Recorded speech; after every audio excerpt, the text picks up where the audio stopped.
Hi, I'm Shayan. Hi, I'm Kushal. Welcome to Shalimar's Wellness Run.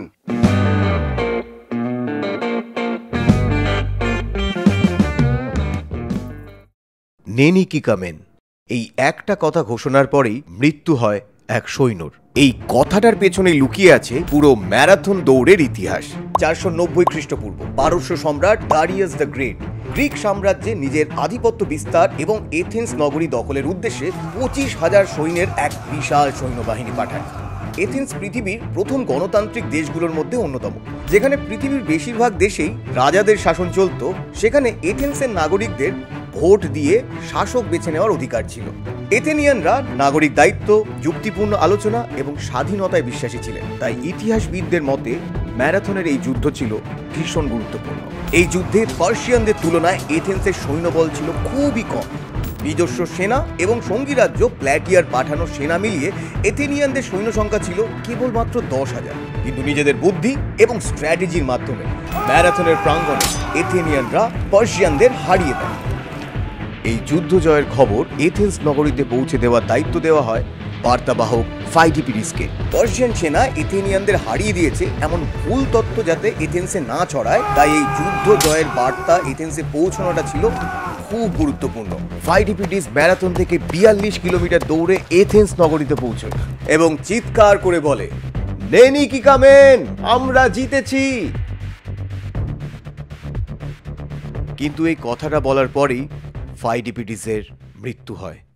ফাইডিপিডিসের এই দৌড়ই আধুনিক marathon দৌড়ের ইন্সপিরেশন। তাকে ট্রিবিউট দিয়ে 1896 সালে প্রথমবারের মতন ম্যারাথন দৌড়কে অলিম্পিকে অন্তর্ভুক্ত করা হয়। ধীরে ধীরে এই দৌড় জনপ্রিয়তা লাভ করে এবং বর্তমানে পৃথিবীর বিভিন্ন দেশে, বিভিন্ন শহরে ম্যারাথন দৌড় আয়োজিত হয়।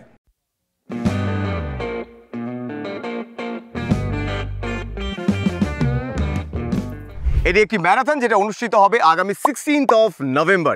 এবং দৌড়ের ব্যাপারে আপনাদেরকে মোটিভেট করতে আমাদের এই নতুন সিরিজ, যেখানে আমরা দৌড়ের এদিক সেদিক সমস্ত টেকনিক্যালিটিস নিয়ে কথা বলবো আর কিছু মানুষের সাথে আপনাদের পরিচয় করাবো। ডাক্তারবাবু, কারা মানে ভাবাই যায় না, এমন এমন মানুষকে আপনাদের সামনে নিয়ে আসবো যারা বহু প্রতিবন্ধকতা পেরিয়ে এমন এমন জিনিস অ্যাচিভ করেছে যেটা শুনলে আপনারা সত্যিই অবাক হয়ে যাবেন। শুরু করব আজকে আমাদের প্রথম পর্ব, এবং প্রথম পর্বে আমাদের যে অতিথি তিনি কে তার সাথে আলাপ করাবো। চলে যাই। একদম।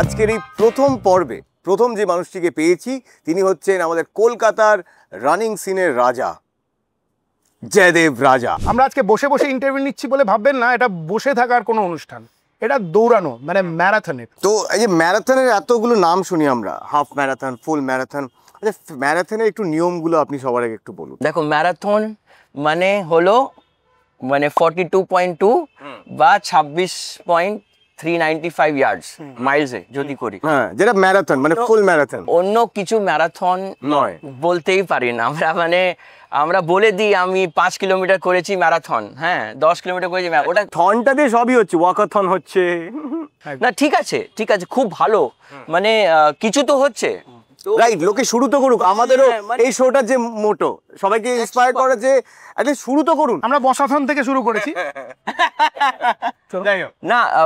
দেখো কি, মানে বডিটা নড়ানোর জিনিস আছে, তো এই ডিস্টেন্সটা ম্যারাথন বলে। হাফ ম্যারাথন, তো হাফ ম্যারাথন ওয়ার্ডটা এসছে পরে। আচ্ছা জয়দেবজি, আমরা তো দেখেছি এই অলিম্পিকে যে ধরুন 100 মিটার দৌড়ালো, 400 মিটার দৌড়ালো, এরকম ছোট ছোট, আর এই যে বিশাল বড় লম্বা দৌড়, এই যে ম্যারাথন, এই ম্যারাথনের প্রিপারেশনটা কিরকম হয়? এই দুটোর মধ্যে আলাদা এবং মোস্ট ইম্পর্টেন্ট স্ট্র্যাটেজি।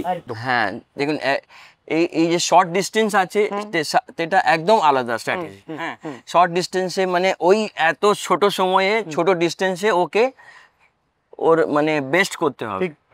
আর ম্যারাথন একদম ডিফারেন্ট হয়ে যায়। ম্যারাথন একটা 42 কিলোমিটার দৌড়ানো একটা লম্বা ব্যাপার আছে। হ্যাঁ, মানে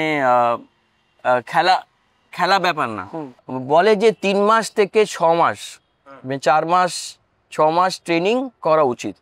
মানে 16 উইকস থেকে মোটামুটি 28 উইকস মতন ট্রেনিংয়ের দরকার। 42 কিলোমিটার এই ম্যারাথন ধরে নিন আমার মতো যে দৌড়তে পারে না বা যে একদম রানিং হ্যাবিটের মধ্যে নেই, কেউ যদি নিজেকে 42 কিলোমিটার্সের জন্য প্রিপেয়ার করতে চায় তাহলে স্টেপ বাই স্টেপ সে কিভাবে নিজেকে প্রিপেয়ার করবে আর কতদিন মোটামুটি প্রিপারেশন একদম একদম। স্টেপ 1 1 কিলোমিটার, 1 কিলোমিটার চালু তো করুন। স্টেপ 1 হচ্ছে আপনি বিছানা থেকে উঠে মাঠে মাঠে আসবেন, মানে একটা স্টেপ। আমার স্টেপ হচ্ছে ঘুম থেকে ওঠা। হ্যাঁ, সবার আলাদা আছে, মানে 100 বার, মানে এই যেগুলো মানে 5 কিলোমিটার 10 কিলোমিটার যা হচ্ছে সেটা খুব ভালো হচ্ছে। ঠিক, এটা লোকেদের মানে একটা কি আমি 5 কিলোমিটার করব, স্টেপ 1 চালু হলো, আমি উঠলাম, সকালে 10 দিন গেলাম, আমি চেষ্টা করলাম 1 কিলোমিটার 2 কিলোমিটার, আমি নিজেকে 1 মাস 2 মাস 5 কিলোমিটার মধ্যে নিয়ে গেলাম, একটা মানে জায়গায় আমরা পৌঁছলাম 5 কিলোমিটার। তারপরে যখন 5 কিলোমিটার আমরা খুব কমফোর্টেবল হয়ে গেছি, তখন একটা স্টেপটা বেশি কি ভাই আজ আমি একটু বাড়বো, 10 কিলোমিটার করব। তো 10 কিলোমিটার জন্য আমরা আবার ট্রেনিং করলাম। হ্যাঁ, মানে সব জিনিসের একটা ট্রেনিং আছে, একটা মানে ওঠার একটা মানে স্টেপ বাই স্টেপ আছে। সিঁড়িতে যখন ওঠার আছে, সিঁড়িতেও আমরা স্টেপ বাই স্টেপ উঠি, আমরা একদিনে সিঁড়িতে ওপরে উঠে যেতে পারবো না। ঠিক ঠিক। বলছি গাড়ি টাড়ি না পেলে দৌড়ে ডায়মন্ড হারবার চলে যেতে পারবেন? পিঠে করে লোক নিয়ে যাবেন? আমরা আছি। দেখেন না, আমি আমার কথা বলবো যে আমি আস্তে আস্তে করেই করেছিলাম। আগে ফার্স্ট 10 কিলোমিটার করেছিলাম, তারপরে ইচ্ছে হলে যে 42 করব, তারপরে ইচ্ছে হলো 100 কিলোমিটার। আপনি লংগেস্ট কতটা দৌড়েছেন? আমার লংগেস্ট হয়েছে 161 কতক্ষণে করেছেন? 33 ঘন্টা লেগেছিল। 33 ঘন্টায় 161? হ্যাঁ, ওটাও আছে, মানে আপনি বাড়ি যেতে পারেন না, আপনি এখানে যেতে পারেন, আপনাকে রোডে থাকতে হবে। আমাকে একটা কথা বলুন, এই যে সবাই দেখেছি যে দৌড় শুরু করব তার আগে না বোধহয় 10-20 হাজার টাকার জুতো না হলে মোটামুটি মানে স্পেশাল যে রানিং শুজ, একটু হাওয়া টাওয়া ভরা থাকবে।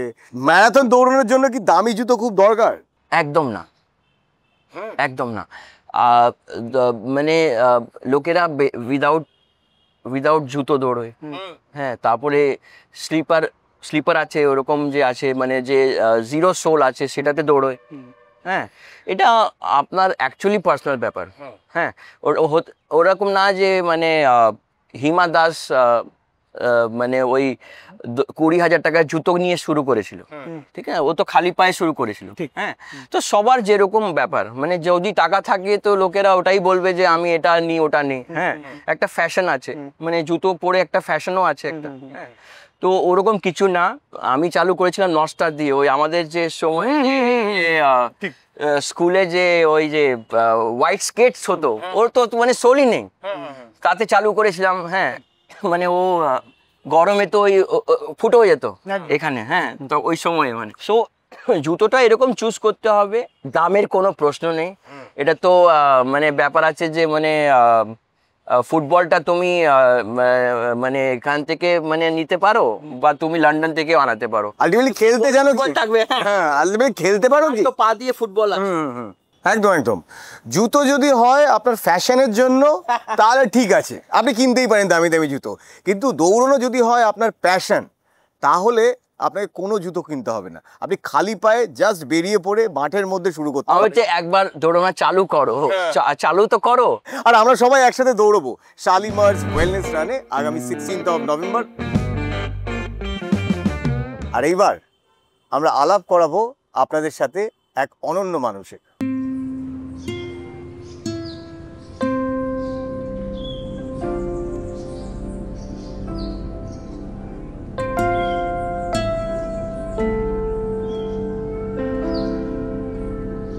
নমস্কার, আমি উদয় কুমার। এমনি আমাকে ওয়ান লেগ উদয় বলে জানা হয়। আমার অ্যাক্সিডেন্টটা ঠিক এই মাসেই, অক্টোবর মাস 2015 সাল, আজ থেকে 10 বছর আগে।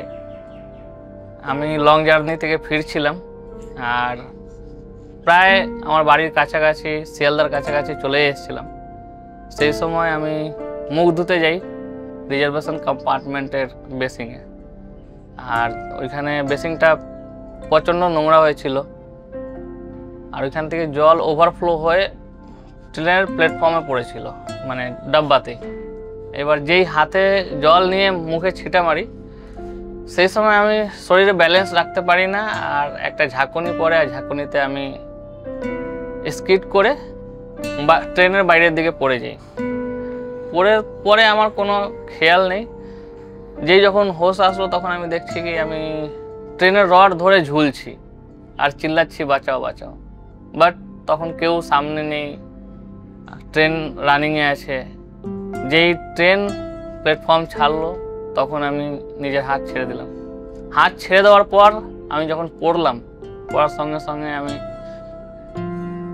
ওঠার চেষ্টা করলাম, বাট নিচে আমার পা ছিল না। প্ল্যাটফর্ম আর ট্রেনের মাঝখানে প্ল্যাটফর্মে ঘষা লেগে আমার পা পুরো খারাপ হয়ে গেছে, ভেঙে চুরে একাকার হয়ে গেছে।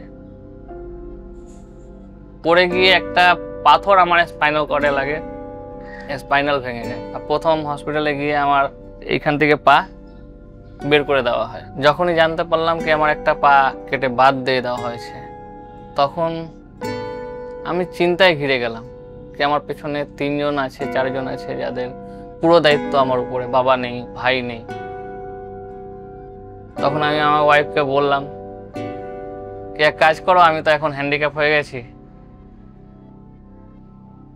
দুজন সেপারেট হয়ে যাই। আমার ওয়াইফ আরও মানে কাঁদা আরম্ভ করলো কি যখন ও হিন্দি में बोलते हैं ना कि जब 7 फेरे लिए हैं तो 7 जन्मों के लिए। তারপরে একের পর এক 4-5টা ওটি হওয়ার পরে মানে পা এইখান থেকে এই অবধি চলে এসছে। তার আশেপাশের লোকের ওই কথাগুলো শুনতাম কি আরে এর একটা পা নেই, এর বউ এর কাছে থাকবে না, এর মা ছেলে মেয়েকে কিভাবে রোজগার করে খাওয়াতে পারবে, যদি এ মারা যেত তাহলেই ভালো ছিল। একদিন এমন একটা সিচুয়েশন, একটা টাইম আসে, একদিন বিকেল হয়, ওয়াইফ বলেন কি আমি বাজারে যাচ্ছি সবজি আনতে, নিজের খেয়াল রাখবে, মা ছেলে মেয়েকে গ্রাউন্ডে নিয়ে গেছে। সেই সময় আমি বললাম কি এটাই গুড টাইম। আর একটা দড়ি খুঁজে বের করলাম ঘরের মধ্যেই, আর যেই হ্যাঙ্গিং করে গলায় দিয়ে মানে পা বিছনা থেকে আগাবো, সেই সময় আমার ছেলে হাতে প্লাস্টার নিয়ে দাঁড়িয়ে পড়লো আর জিজ্ঞেস করলো বাবা এটা করছো কেন। জানি না ওই কথাটা ও অত ছোট ছেলের মুখে কিভাবে বেরোলো, বাট তখনই আমি হিমশিম খেয়ে গেলাম আর একটা ভয় মানে মনে ঢুকে গেল কি এ দেখে নিল। আর সেই সময় আমি ছেলেকে জড়িয়ে ধরলাম, ধরার পরে মানে কাঁদতে আরম্ভ করলাম। আর সেই দিনই মানে নিজেকে মোটিভেট করলাম আর নিজেকে প্রমিস করলাম কি আর কোনোদিন জীবনে এই ভুলটা করব না।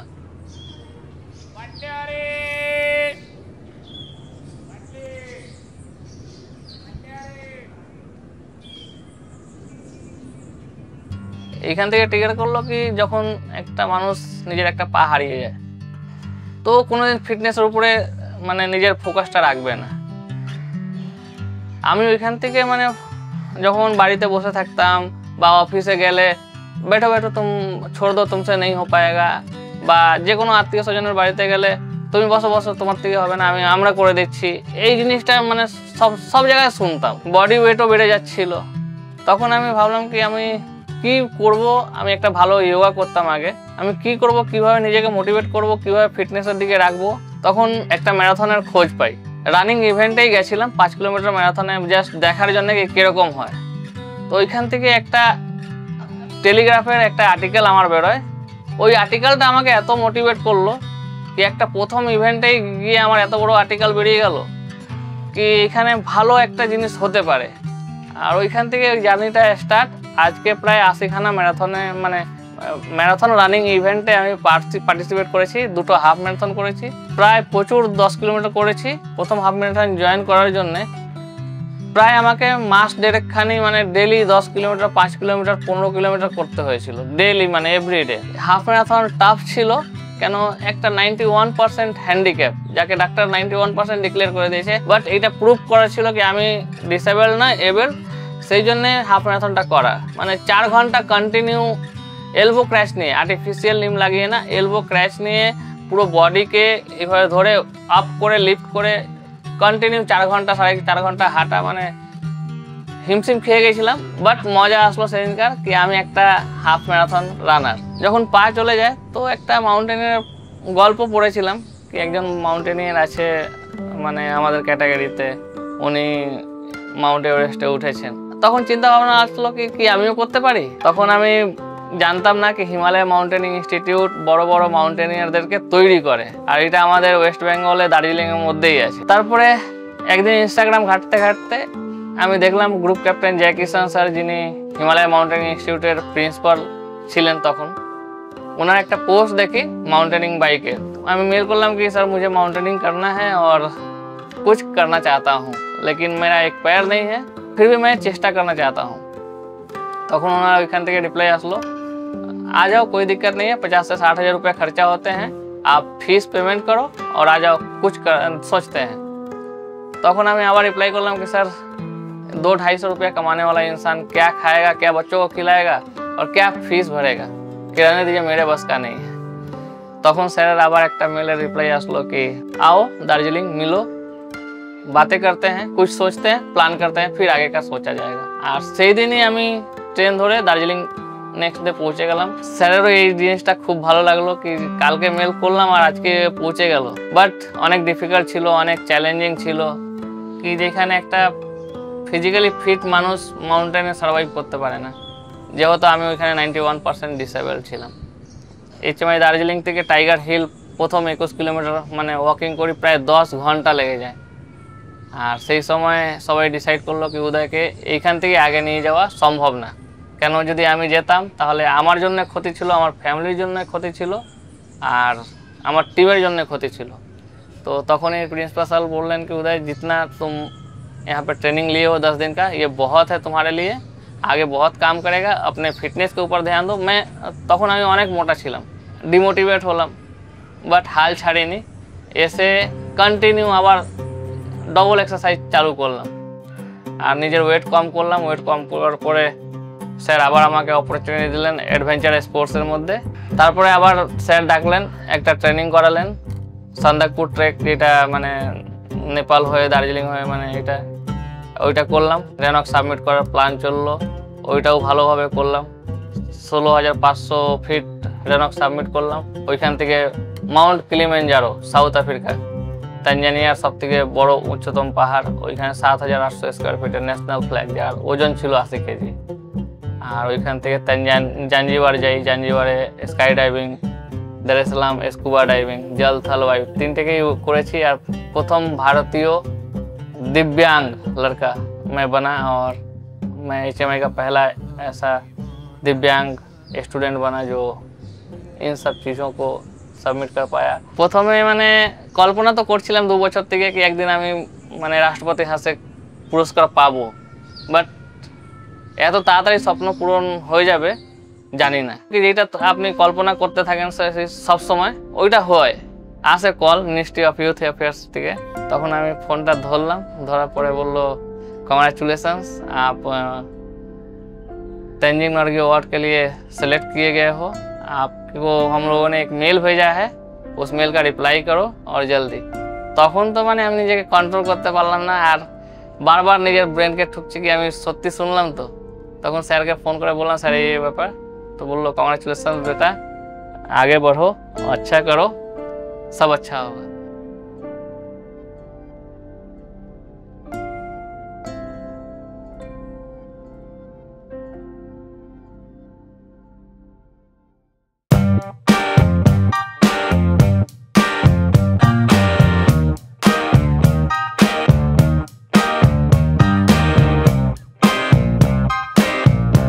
তো আপনি যে এই পুরী বিচ ম্যারাথনে পার্টিসিপেট করেছিলেন, তো এটা কতটা কঠিন এমনি ম্যারাথনের থেকে? পুরী বিচ ম্যারাথন মানে আমি এমনি দেখলাম কি চলো ম্যারাথন তো দৌড়াচ্ছি, প্রত্যেকটা রাজ্যে গিয়ে দৌড়াচ্ছি, বাট একটা পুরী বিচ ম্যারাথনের লিঙ্ক যখন আসলো আমার কাছে, তখন আমি উৎসাহিত হলাম কি চলো সমুদ্রের ধারে দৌড়াবো। আর আমি ন্যাশনাল ফ্ল্যাগ নিয়ে দৌড়াই, তো ওই সমুদ্রের ধারে হাওয়ার প্রেসার, ওই আমাদের জাতীয় পতাকাটা মানে হাওয়ায় মানে উড়বে, তো ওইটা কল্পনা নিয়ে আমি রেজিস্ট্রেশন তো করে দিলাম। বাট যখনই এখানে গেলাম, যখন রাস্তা থেকে নামছি স্টার্টিং পয়েন্টে যাওয়ার সময়, তখনই আমি বুঝে গেলাম কি এটা মানে আমার দ্বারা সম্ভব না, আরো টাফ, কারণ হ্যাঁ এগুলো ঢুকে যাওয়ার স্টিক এতটা ঢুকে যাচ্ছে, তার মধ্যে পা রাখছি এইখানে, পা যাচ্ছে এইখানে, ঠিক ঠিক ঠিক। তারপরে নিজেকে বডি ব্যালেন্স করা, তারপরে এইভাবে স্টিককে ধরে এইভাবে মানে আবার ব্যালেন্স করে আবার পাকে এইভাবে ঝেড়ে তারপর তুলে ধরা, ঠিক আছে, খুবই ডিফিকাল্ট। বাট যতটা এগিয়ে যাচ্ছি ততটা চ্যালেঞ্জিং বাড়তে যাচ্ছে। ওই পুরীর বিচের ঢেউ আসছে, আমাকে ধাক্কা দিয়ে ফেলে দেবে এরকম, মানে আমাকে এগোতে দেবে না, আমিও জেদে আছি কি আমি এগিয়েই যাব। এইটা মানে একটা চ্যালেঞ্জকে অ্যাকসেপ্ট করে আমি এগিয়ে পড়লাম। যতক্ষণ মানে 10 কিলোমিটার আমার 2 ঘন্টা লাগে, ওইখানে 2.5 ঘন্টায় 7 কিলোমিটার কমপ্লিট করেছি। বাট যখন কমপ্লিট করে ফিরে যখন জুতো খুললাম তখন দেখি মানে লাল লাল ফোচকা পড়ে আছে। তখন মানে ব্যথা হলো না, বাট এক্সাইটমেন্ট ছিল। তবে এই যে ওনার স্ট্রাগল সেটা পৌঁছচ্ছে মানুষের কাছে, যেরকম উনি সচিন টেন্ডুলকারের সাথে মিট করেছেন, সৌরভ গাঙ্গুলির সাথে মিট করেছেন, এবং আগামী দিনে উনি মাউন্ট এভারেস্টে উঠতে চান আমাদের জাতীয় পতাকা নিয়ে। তার জন্য একটাই অসুবিধা, আপনারা সবাই জানেন যে মাউন্ট এভারেস্টে ওঠা কতটা খরচ সাপেক্ষ, তাই ওনার স্পন্সরের প্রয়োজন। তাই আপনারা যারাই দেখছেন আপনারা একটু সাহায্য করুন, আপনারা যোগাযোগ করুন, এবং তার সাথে ওনার ইউটিউব চ্যানেলটাকে একটু সাবস্ক্রাইব করুন, আর আমাদের ইউটিউব চ্যানেলটাকে একটুখানি সাবস্ক্রাইব করুন। আর তার সাথে প্লিজ ওনার কন্ট্যাক্ট ডিটেলস রয়েছে, যারাই সহৃদয় মানুষজন রয়েছেন, এরকম রেয়ার মানুষদেরকে সাপোর্ট করতে চান, তারা প্লিজ ওনার মাউন্ট এভারেস্ট এক্সপিডিশনটাকে সাপোর্ট করুন। আর আমরা তো দৌড়াবো, আমরা তো দৌড়াবো, আমরা এখন থেকে দৌড়াচ্ছি। তাহলে চলুন আমরা একসাথে দৌড়াবো। তো উদয়জি, আমরা দৌড়াবো তো 16 নভেম্বর? আমরা কোথায় দৌড়াবো ডাক্তারবাবু? আমরা শালিমাস ওয়েলনেস রানে দৌড়াবো, সবাই মিলে দৌড়াবো। কবে হচ্ছে? 16th of November 2025। ওকে, আর এই সাইন আপ করার লিংক রয়েছে ডেসক্রিপশনে, আপনারা ঝপাঝপ সাইন আপ করুন, আমরা সবাই মিলে একসাথে দৌড়াবো। আর এই মানুষটি একটা বড় ইন্সপিরেশন, আমাদের প্রণাম, স্যালিউট আপনাকে। এরকম আরো বড় বড় এক্সপিডিশন আপনি করুন, আর তার সাথে এরকমই কিছু অনন্য মানুষের গল্প প্রত্যেক পর্বে আমরা নিয়ে আসবো, এবং তার সাথে কিছু টেকনিক্যালিটিস, কিছু হিস্ট্রি, যাতে আপনারা আরো দৌড়ের জন্য মোটিভেট হন। বাড়িতে বসে থেকে আমার এই নেই ওই নেই বলে আপনারা এক্সকিউজ না দেন, তাহলে প্লিজ আমাদের এই ভিডিওগুলোকে শেয়ার করুন। তাহলে এখান থেকেই টাটা বাই বাই বলছি, আমি সায়ন, আমি কুশল। ফিরবো অন্য কোনো পর্বে এরকমই কিছু মানুষদের নিয়ে। ততক্ষণ আটকে থাকুন আর সাবস্ক্রাইব করুন ইনজেকশন। আর দৌড়াতে থাকুন। হ্যাঁ, দৌড়ান, চলুন একসাথে দৌড়ান। চলুন। হ্যাঁ, চলুন।